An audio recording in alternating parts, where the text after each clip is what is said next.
Hello and welcome everybody to a question.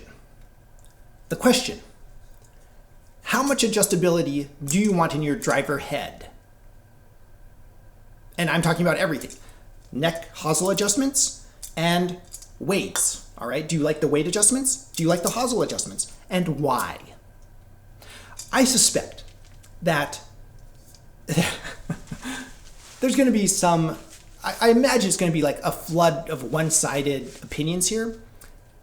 And I can also see the opposite. And I love my vintage golf club enthusiasts like me who are just like, well, if you want to adjust one of my persimmons, you'd need a file and some sandpaper, and you'd reseal it, get some stain, I love that, okay? But even back then, people were adjusting driver heads. They used something called lead tape. And yes, if you wanted to adjust the loft on a head, they would actually take material off the head.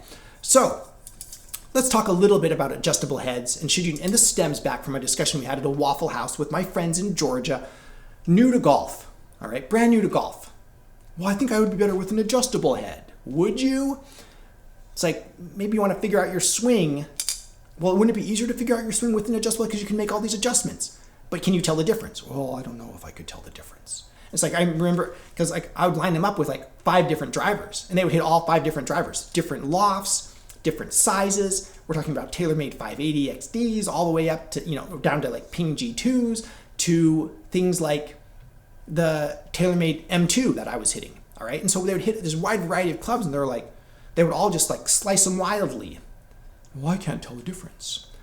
And then they'd go back to one, they'd hit one straight. Oh, this one's great. Look, I hit this one straight. This driver is better than all that. Hit another shot. And they'd hit another shot and they would slice it. Oh, it's back to me.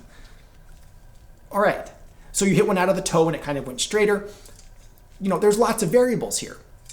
So it seems like for new drivers or for new golfers, it almost doesn't matter what you play. You're there to figure out your swing and get in the groove of golf. Okay? That's my opinion. Okay, it almost doesn't matter. Just go out and buy the cheapest thing, whatever it is. Ping G2, Cleveland launcher, 460. Just something big, something that you can hit balls with and get some practice in. Oh, you can even use a new one, or newer ones. This is an Epic. It's been worn out. Now it's just the ICU. It doesn't matter, this is adjustable, doesn't matter. Go hit some golf balls with this. You can play with the adjustments. It probably won't make that much of a difference. Same with this, R7. This is when 2005 is when they started introducing weights. It's like the heavy weights in the back. It's like more spin if you put the heavy weights in the back, less spin up front. You can put the heavy weights, 2 heavy weights, 2 light weights. Heavy weights toe bias, heavy weights in the heel, whatever you wanted, okay? Yay, adjustable heads. Adjustable weighting system. And then they try to do it and Mizuno still does this where they have like adjustable weights everywhere and the adjustable neck.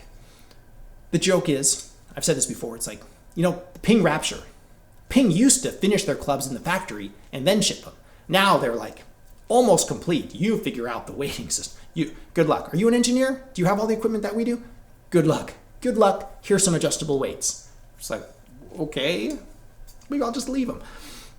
So even, more recently, I played golf at a charity, if you call it playing golf. I duffed a lot of shots at a charity tournament. And one of the guys I was golfing with, he had a TaylorMade Aero burner or something, and he was looking at my M2, which I have right here. It's like, oh, look, yours has a weight in it. And I pointed at his. And I'm like, yours has a weight in it too. He's like, oh, yeah, it has a weight back there, yeah. But yours has this adjustable neck. I'm like, yeah, but I just leave it in standard. So the adjustable neck isn't doing anything on the course.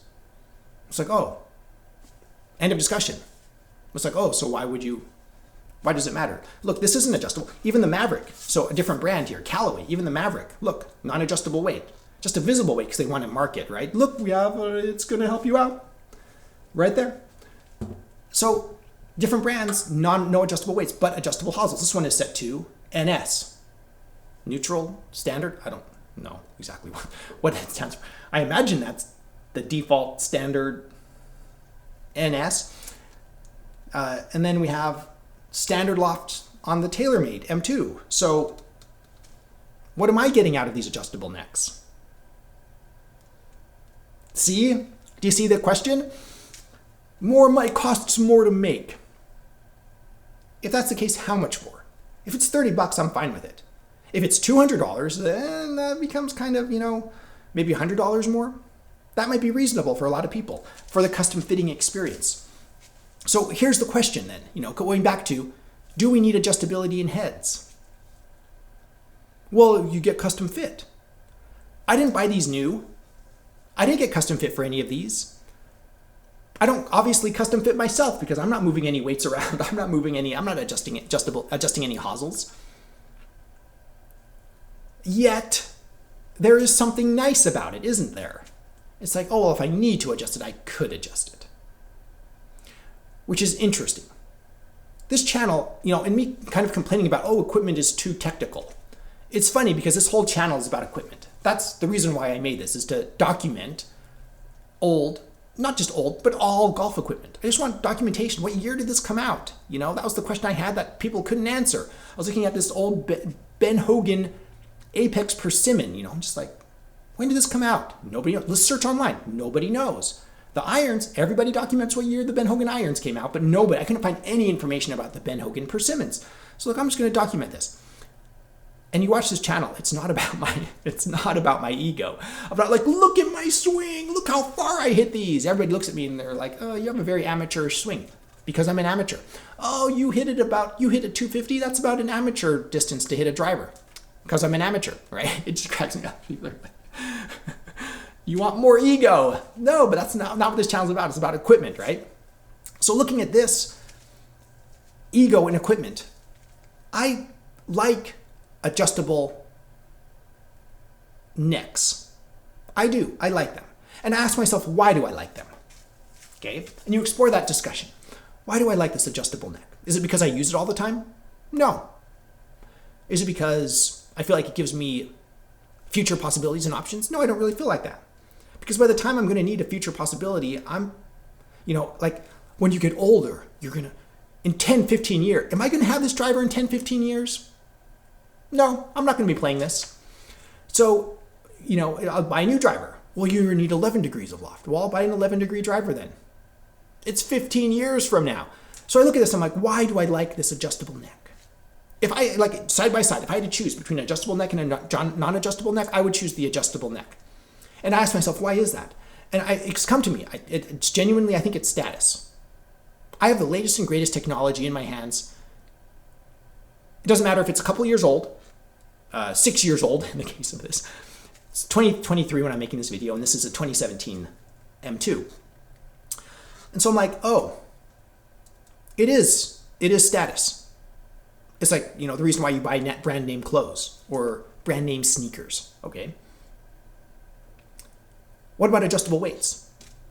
And this is where it goes backwards. I prefer stationary weights. I do not like adjustable weights.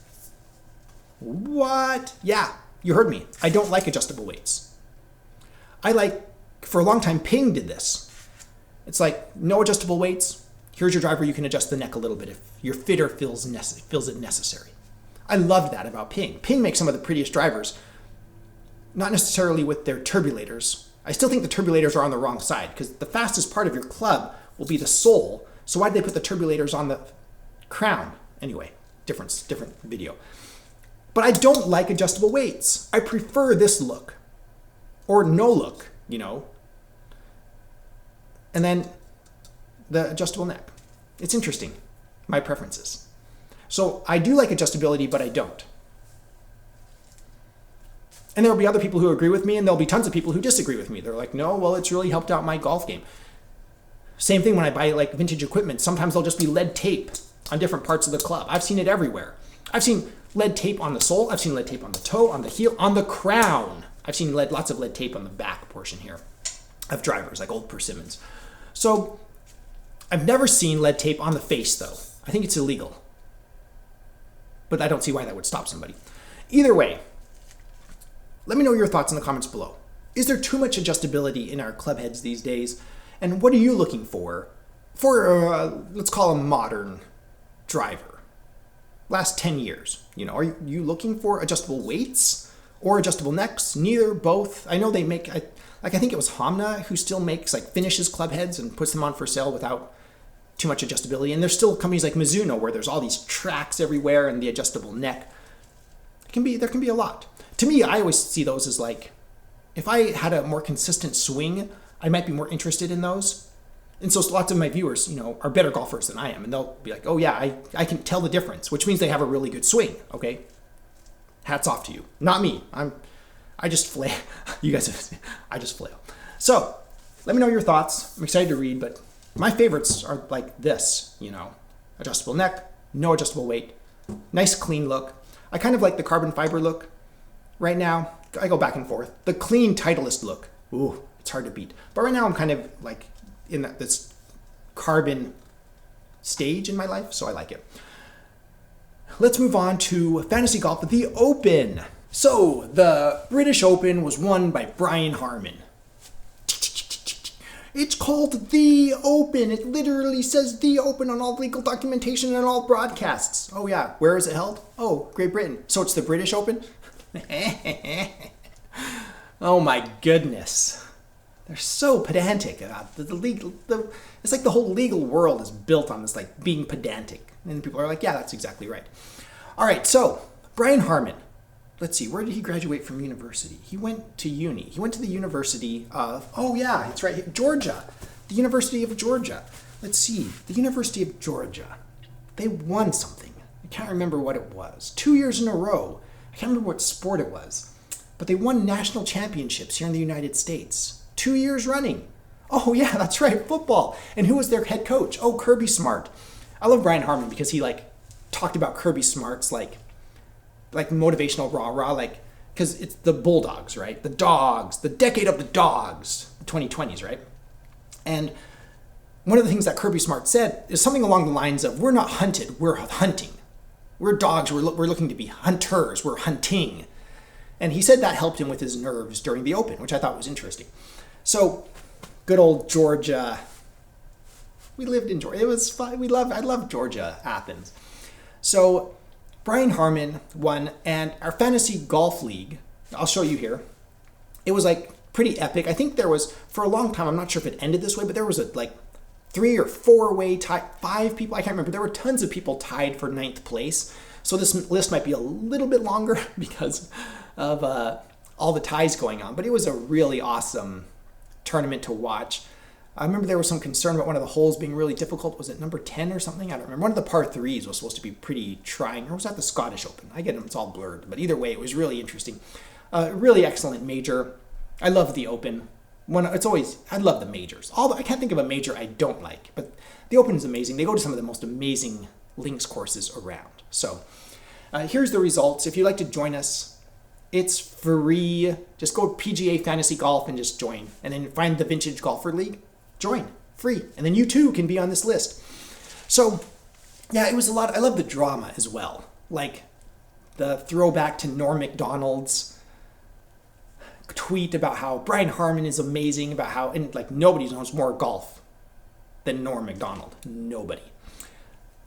They go back and, it's he wrote about Brian Harman, about how he's the best golfer. It's he hits the ball a mile. He's what does he say about it? He's magic with his irons or something, and then he's but what's going to win in the major is the blade, right? The putter. His first major. Yeah, that's right, the Open. So congratulations, Brian Harman. That was super awesome. Big Georgia fan. Right here. Good job. Proud of you. Make Georgia proud. So there we have it. As usual, huge shout out to my patrons. Thank you so much for your support. It means a lot to me. It's just general support. I post a few behind the scenes pictures, updates, that sort of thing on Patreon.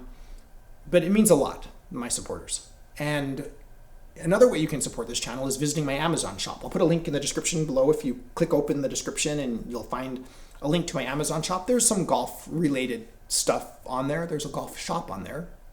And I am an Amazon associate. I make proceeds from qualifying purchases. That's how it helps this channel. Thank you everybody for watching. If you enjoyed this content, please subscribe. I am the Vintage Golfer.